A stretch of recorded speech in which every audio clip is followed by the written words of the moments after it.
2021년 한 해가 밝았습니다. 지난 한 해 코로나19로 어려움을 겪고 계신 모든 분들께 위로의 말씀을 드립니다. 오늘 25명을 비롯하여 지금까지 924명의 환자가 사망하셨습니다. 모든 고인의 명복을 빌며 유가족 여러분들께도 위로와 조의를 표합니다.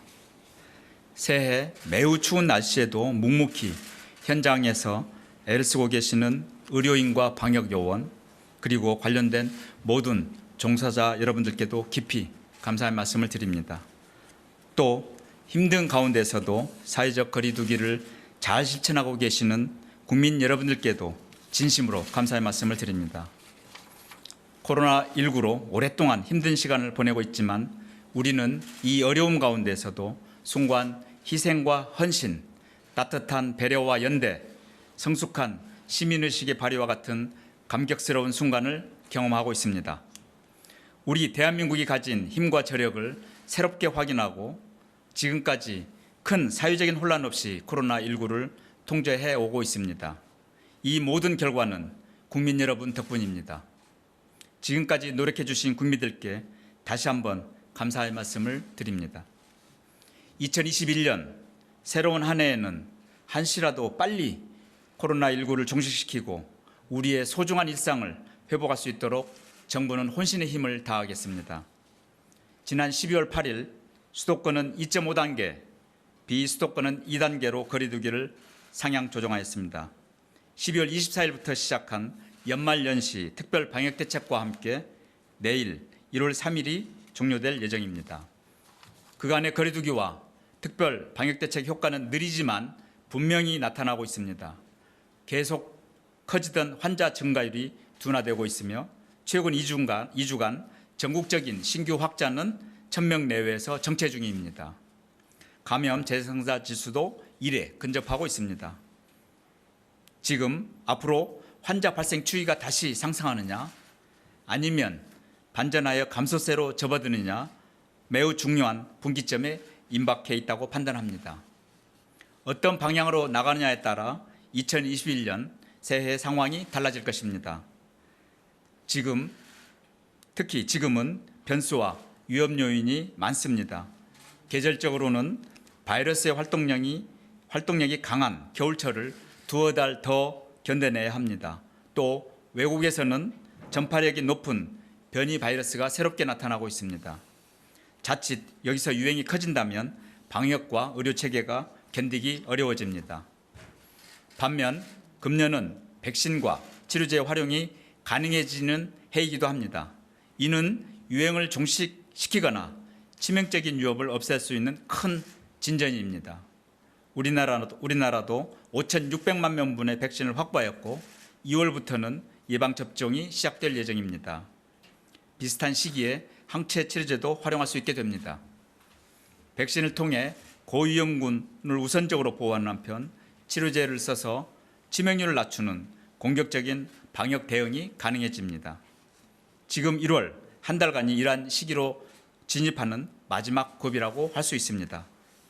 코로나19의 유행이 정체된 상황을 넘어 감소세로 전환시켜 1월 한 달간을 보낼 수 있다면 예방접종과 치료제를 활용하는 시기까지 안정적으로 상황을 통제할 수 있게 됩니다.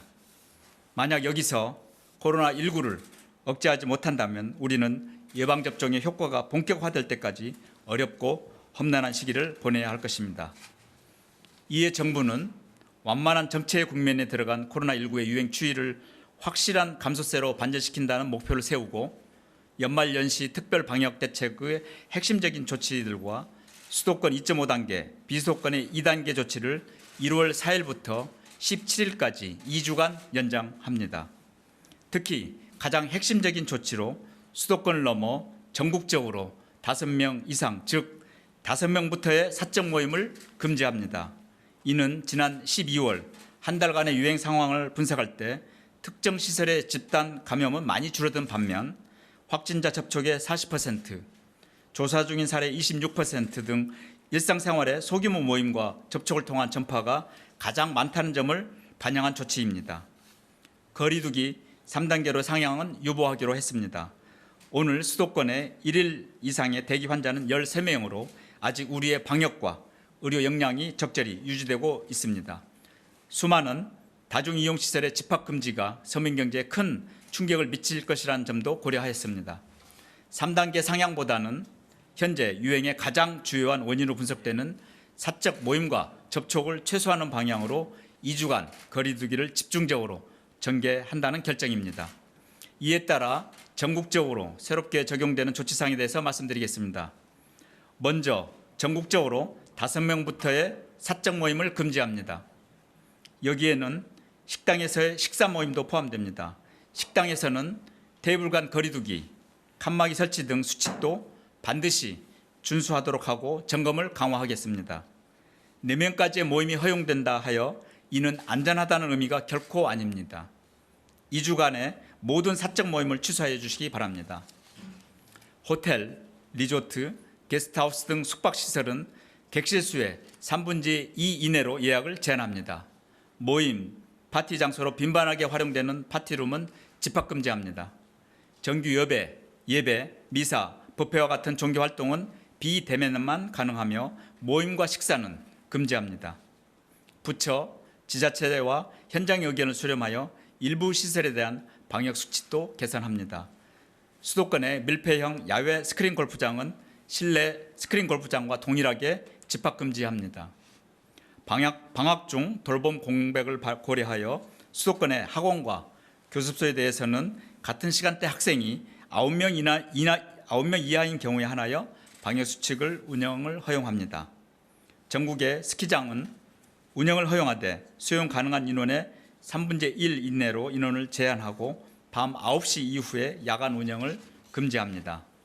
또한 스키장 내의 식당, 카페와 같은 부대시설은 집합금지하고 음식 섭취도 금지합니다. 마지막으로 비수도권에서도 아파트 내의 편의시설과 주민센터 강좌의 운영을 중단합니다. 방역 대응도 한층 강화합니다.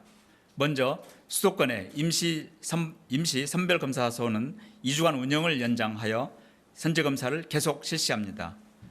요양병원과 요양시설 등 감염 취약시설에 대해서도 1주마다 선제검사를 실시하고 집단 감염을 예방하고 체계적으로 관리하기 위한 종합적인 대응 방안을 마련할 것입니다.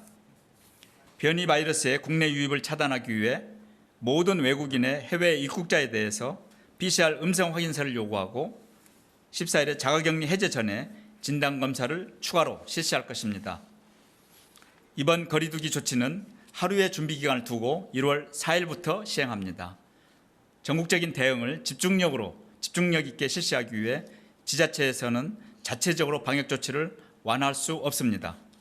지자체별로 자체적으로 거리두기를 상향 조정하거나 방역 조치를 강화는 할 수 있습니다. 오늘 중대본 회의에서도 이를 적극 권장하였습니다. 보다 자세한 내용은 보도 자료를 참고하시기 바랍니다. 특히 5명부터의 사적 모임 금지에 대한 국민들의 혼란을 최소화하기 위해 상세한 질의응답 자료를 함께 배포하였습니다. 이번 조치의 목표는 단 하나입니다. 지금의 환자 발생 추이를 확실히 꺾어 감소세로 전환시키고 계속 줄여나가는 것입니다. 새해 시작부터 국민